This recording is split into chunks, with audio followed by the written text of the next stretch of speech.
It's a unit that the Army habitually has called upon.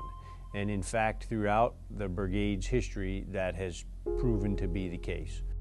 On June 25, 2013, the soldiers of the 4th Stryker Brigade Combat Team, 2nd Infantry Division, were notified they would be part of the upcoming force reduction and scheduled for inactivation. For me, that was a bittersweet moment. I certainly was proud and honored to be selected to command the brigade as it went through the inactivation process.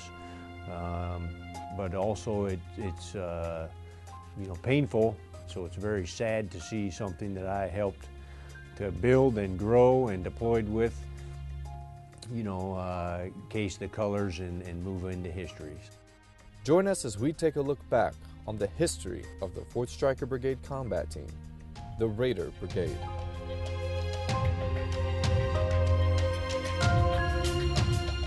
The 4th Stryker Brigade's 2nd Infantry Division, commonly known as 4-2, was reflagged from the 2nd Stryker Cavalry Regiment, which had transferred to Fort Lewis, Washington in 2005. The Cavalry Regiment would continue on to Germany, while the newly formed 4-2 prepared for their first deployment. I was here initially when we were 2 SCR and reflagged, so I was here for the reflagging. At the time I was a major and was the battalion XO for 3-2 SCR, who then became 138. I got here as a private, and I think it was like 3 or 4 months after I got here that we actually did the change of colors. And so, I mean, I still have my PDUs with the 2CR patch. In April 2007, the Raider Brigade headed to Iraq in what would be later known as the Surge. The brigade, just like many brigades at the time, was completely task organized. For at least half of it, the brigade was split out across numerous different battle space and FOBs.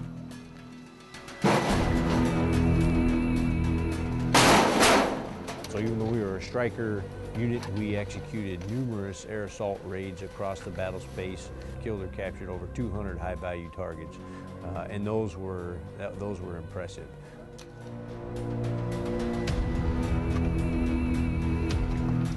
Looks great.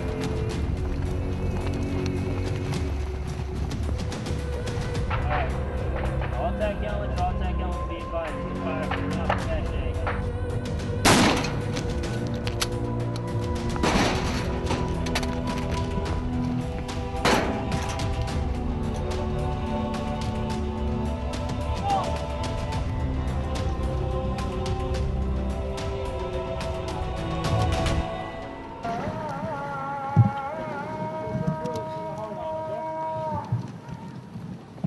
But success came at a high cost.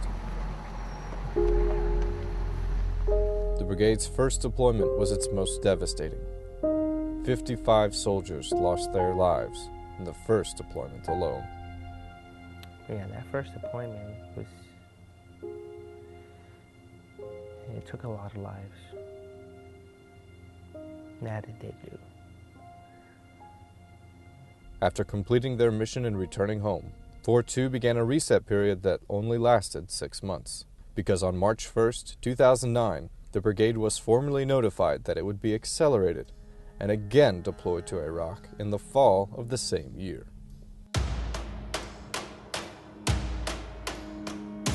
The second deployment was much different. That was more a partnership-focused deployment, turning things back over to the Iraqi people, the key infrastructure, the security, the missions, and things like that, putting them back in the lead. Once again, the soldiers of 4-2 intensified training, where the brigade played a key role in the Iraqi elections of 2010. When we went out on mission, you could actually see some of the billboards for the politicians with, this person was running.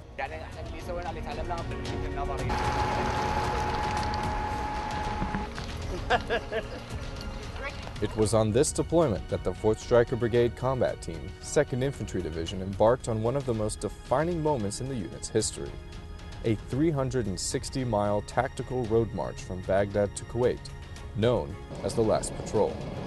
I'm pretty honored to be part of the last combat brigade. And and additionally, to be one of the guys fortunate enough to be on this mission, to be on the last patrol, because it's something that, you know, maybe not everyone will remember, but the Army will remember. You know, they remember a lot of specific events, and this is one they'll remember.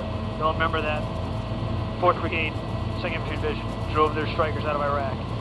The soldiers and their 360 vehicles were part of a symbolic end of Operation Iraqi Freedom and the beginning of Operation New Dawn in September 2010. You know, aside from it being the last patrol, you know, we know we're going home. That is a huge morale booster. It was 18 months before the Raiders were called to deploy once more. The brigade conducted rigorous pre-deployment exercises to prepare them for the upcoming mission. But this time, they were headed to Afghanistan in support of Operation Enduring Freedom. The overall mission, it was kind of a combination, I guess, of our 1st and 2nd deployments to Iraq. We were there to stabilize the province of Kandahar, known as the birthplace of the Taliban, while simultaneously working with the Afghanistan partners, you know, ensuring they could take the lead for security in the province and be able to maintain the offensive, you know, with the Taliban. They accomplished all this while simultaneously closing 15 locations of tactical groundwork in their area. While their comrades served overseas, roughly half of the brigade remained at Joint Base Lewis-McChord as the Raider Ready Reserve, a force capable of reinforcing or replacing deployed service members if needed.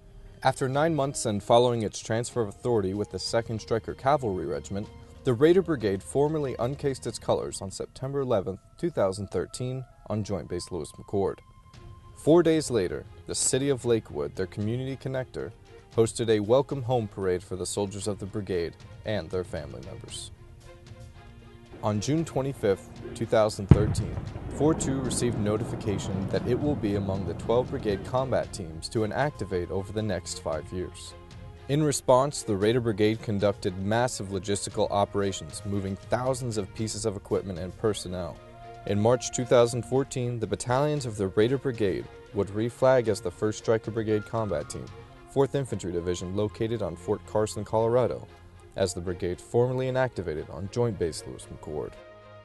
The brigade has worked so hard for the legacy that it has, and the soldiers have put a lot of blood, sweat, and tears into making the unit what it is today, and it's sad to see it go away.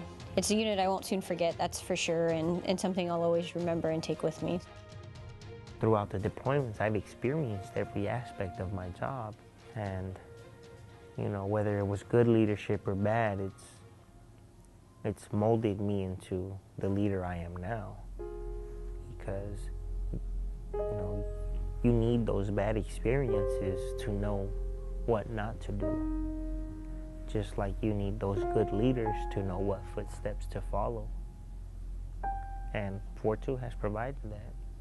When they leave the brigade and go back out to the Army, every single soldier who ever served in this brigade is now Raider DNA that is going to change and modify and make better any unit to which they're associated with. So that is truly our legacy. The Raider soldier is making the Army better no matter where they are.